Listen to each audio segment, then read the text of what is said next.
DJKillzownJones, better remember the name. DJKillzownJones, better remember the name. DJ. We back, Killzone interviews, Robert Dean. What's going on, people? Yeah. Part 3. So, again, ready to put out Light Through My Eyes. Yes, sir. Like I say, gotta give him praise. This is one of those probably. I've been listening to that the last couple of days, and you know, and I really like the video. Like, can you tell us like it's been really bothering me. Like, we have a lot of camaraderie going on in the hip hop industry as a whole now, more so than ever before. You seeing cats that never work with each other, or never with people would never think that work each other. Like, you got Drake and Future, they just put out a mixtape or album. You know, you got the Migos and Young Thug putting out an album, but you never see a Bizzle or Lecrae doing like a joint project. You never see a lot of the artists that are in the community run together. You know, you have certain artists in their ministry, and you have certain artists that follow up behind them or in their circles or whatever, but you don't see like a joint thing. Like, I want to see like a XIII or South by Southwest or nothing, but not just Christian hip hop MCs, but I'm talking about like a Mega Fest or a the Dove Fest, like level or event where you have you had your regular artists, you had gospel artists, choir singers, but then you had a Christian hip hop MCs, you had the singers, you have all those different elements, and have it be over a few days, and people we can in between have ministry and conferences and stuff like that, and then to cap off each day you have a big concert.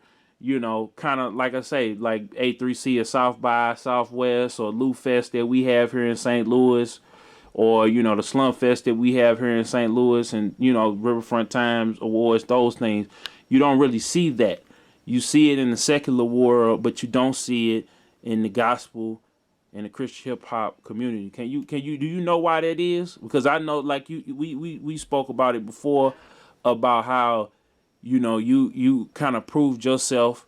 Like, can you speak on who you work with, and then speak on like the politics behind it? Because I hear about the events that go on, but I don't think they're getting promoted the way that they should. Well, as far as the artists that reach out to, I say one of the biggest artists who like a pioneer in the game is my big bro Petty D.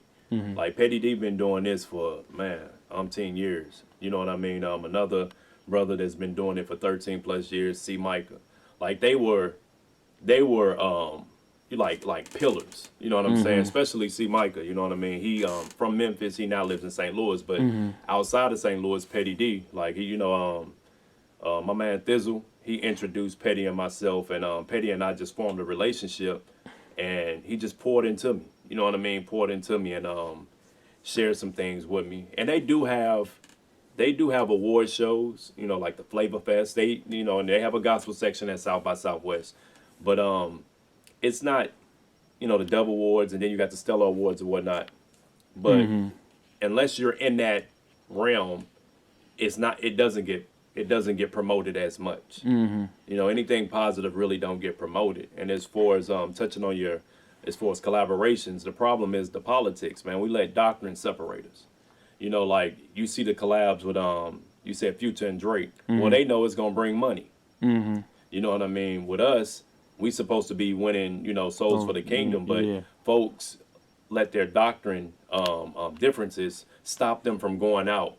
And it's just a trick of the enemy, man. Like, the enemy knows a house divided against itself can't stand. He know, you know what I'm saying? The Bible said he's the accuser of the brethren. So he's going to always accuse us before God on doing something wrong. And then he accuse us of one another. So what I'm talking about is, like, you know, I believe in healing. I believe in speaking in tongues, or whatever the case may be.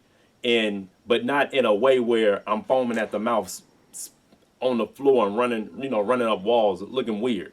Because I feel like the Holy Spirit is intelligent. And if you can foam at the mouth and run the walls, then you should have some type of control over yourself when you struggling with this, that, and the other. You know what I'm saying? You know, like, the Holy Spirit took over.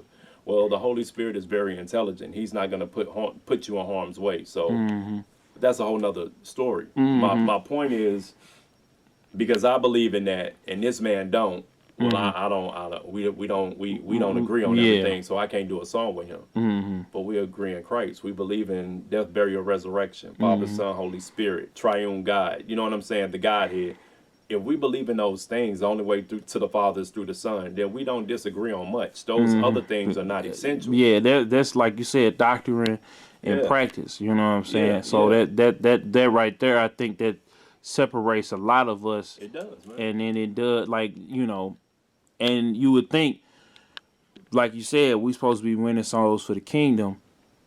It's easy for everybody else, like Future and Drake.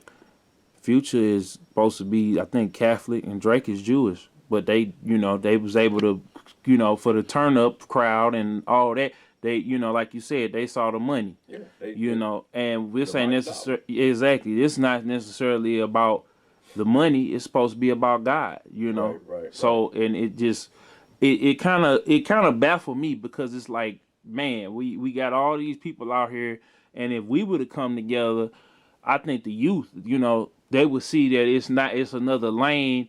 If they wanted to be in the music game, or even just contributing to it. It could be, you know, going to churches and asking, you know, for you, you know, a Thistle or whoever to come to the church and minister or whatever, because most of the time when you have churches now, you have a lot of elders in the church, and then you have a lot of young people in the church, and a lot of young people, it's been so many fewer young people. When they, you know, they start out, they come in droves as children, but as they grow into adolescence and the teenage years, and as they, you know, they drift away from the church, and that's because everybody's so focused on the doctrine. They don't focus on, you know, trying to do something a certain way.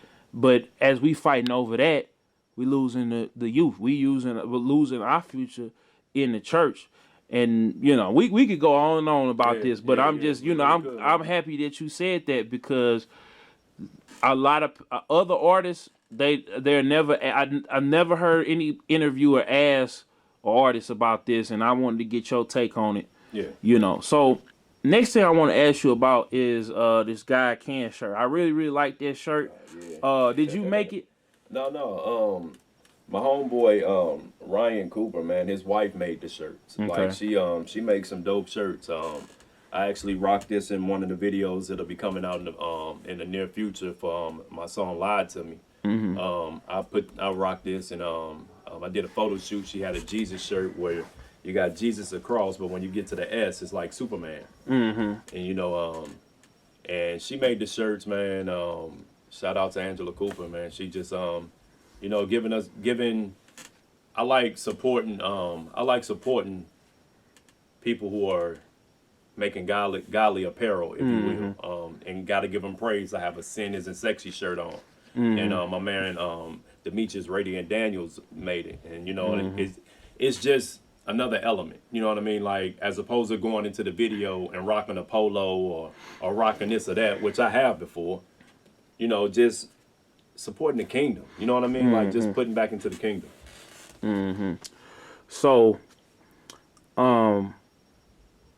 what's my next question I was gonna ask? Yeah, that's another thing too. I think that's a good thing too, because a lot of times people we praise and worship these brands, and if we think about it, especially with black folks, like we give our money to these brands that don't necessarily have our interests at heart. And then on top of that, the other stuff that, you know, I'm not going to put anybody out there or whatever, but you know what's up when it comes to certain fashion designers and what they represent and how they get down. And, you know, I'm just going to leave it right there. I'm glad that you said that, and I'm glad that it's folks out there like your friend and his family that are actually putting out godly apparel. And actually making you know, making that cool to wear, because a lot of people wouldn't want to wear it, you know. But I mean, like I said, I see it, and you know, a lot of times that could help you with your walk, because if you walk around with the Guy Can shirt on, or like in my church we got for our vacation Bible school, we had Guys Got Me, and it had like a trending topic, had the pound sign on it, like it was on Twitter. A lot of times that affect your walk. I notice people, you know, kind of carry themselves different because they know they represent God, and they got it on their person, you know. So, the next part of the interview, I'm gonna ask you about, you know, the album, you know, where everybody can get it, and you got an event that you got coming up. We've been putting the flyer at the end of the video, but I want you to kind of talk about it in this next part. So we'll be right back. It's Killzown, Rob Redeem. Make sure y'all follow Rob Redeem. All his social media stuff is on the screen as well as the description box. Make sure you subscribe to the channel if you hadn't subscribed. Y'all already know the business with me. So, but make sure y'all follow Rob Redeem. Check out his videos. And we'll be back. DJKillzownJones, better remember the name. DJKillzownJones, better remember the name.